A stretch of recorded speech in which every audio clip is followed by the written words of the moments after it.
ছেড়ে চলে যাওয়া প্রেমিক বা প্রেমিকা বা বস বা মালিক যে কোনো কাউকে পাগলের মতো আপনার প্রেমে পাগলপানা করতে পারবেন। কি করবেন? রাস্তাঘাটে চলতে চলতে যদি দেখতে পান ব্যাঙ মোড়ে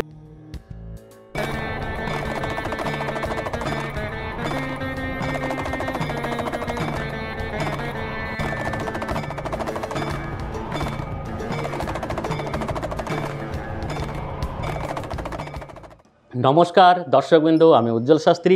আজকে আরও একটি চমৎকারী টোটকা, যে টোটকাটিকে প্রয়োগ করলে আপনার ছেড়ে চলে যাওয়া প্রেমিক বা প্রেমিকা বা বস বা মালিক যে কোনো কাউকে পাগলের মতো আপনার প্রেমে পাগলপানা করতে পারবেন। কি করবেন?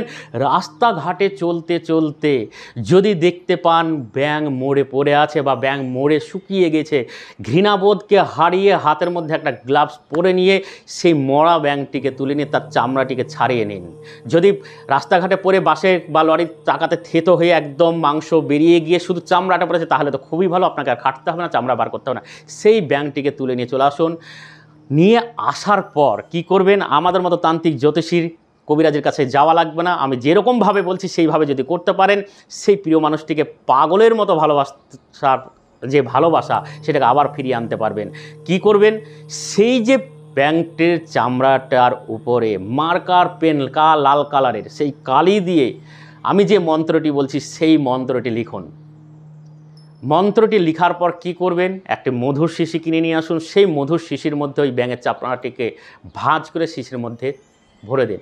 তারপর মুখটাকে বন্ধ করে আপনার বাড়ির আশেপাশে যে কোনো পুকুরের মধ্যে ফেলে দিন।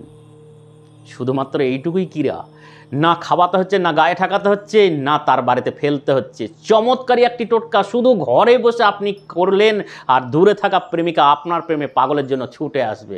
এর জন্য কারোর কাছে যেতে লাগবে না, টাকা পয়সা খরচ করতে লাগবে না। শুধুমাত্র এই ভিডিওটিকে সঠিকভাবে দেখে সঠিক নিয়মে ঘরে বসে যদি করতে পারেন, অবশ্যই ফলাফল পাবেন। এর জন্য কোনো টাকা পয়সা খরচ করতে লাগে না। তাই এই যে মধুর শিশির মধ্যে ভরে যখন ওই শিশিটি পুকুর বা নদী বা গঙ্গায় ফেলে দিবেন, সেই দিন থেকে কিছুদিন পর্যন্ত অপেক্ষা করুন।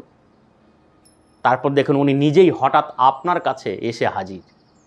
যা আপনি কল্পনা করতে পারেন, সামান্য একটা এই টোটকাতে সেই দূরে থাকা প্রেমিককে আপনার কাছে ফিরিয়ে আনতে পারে। বহু জায়গায় বহু কিছু করেছেন, তাদের কাছে হয়তো সুফল পেলেন না, সামান্য মাত্র ঘরে বসে এই একটা টোটকাতেই কাজ করে দিতে পারে। অবশ্যই যদি সেই বিশ্বাস, ধৈর্য আর সময়টা যদি আপনার মনের মধ্যে ঠিক সঠিকভাবে থাকে, অবশ্যই এই ক্রিয়ায় সেই সুফলটি আপনি নিজে হাতেই করতে পারবেন। নিজের সমস্যা নিজে হাতে সমাধানের জন্য এই টোটকাটি অসাধারণ একটি টোটকা। সময় থাকতে, সুযোগ থাকতে একবার চমৎকারী টোটকাটিকে প্রয়োগ করে দেখুন, ফলাফল অবশ্যই পাবেন। ফলাফল পেলে কমেন্টে আপনি জানিয়ে দেবেন যে শাস্ত্রী সত্যি সুফল আমি পেয়েছি। তাই সময় থাকতে, সুযোগ থাকতে দেরি না করে টোটকাটিকে কাজে লাগান আর নিজের মনের মানুষটিকে নিজের মতোভাবে বশীকরণ করে রাখুন। ভিডিওটি দেখার পর কারোর কোথাও কিছু যদি প্রশ্ন জেগে থাকে, অবশ্যই ফোন নাম্বারে ফোন করে জেনে বুঝে তারপর ক্রিয়াটি শুরু করুন। আজকে এই পর্যন্ত। ভালো থাকুন, সুস্থ থাকুন, নমস্কার।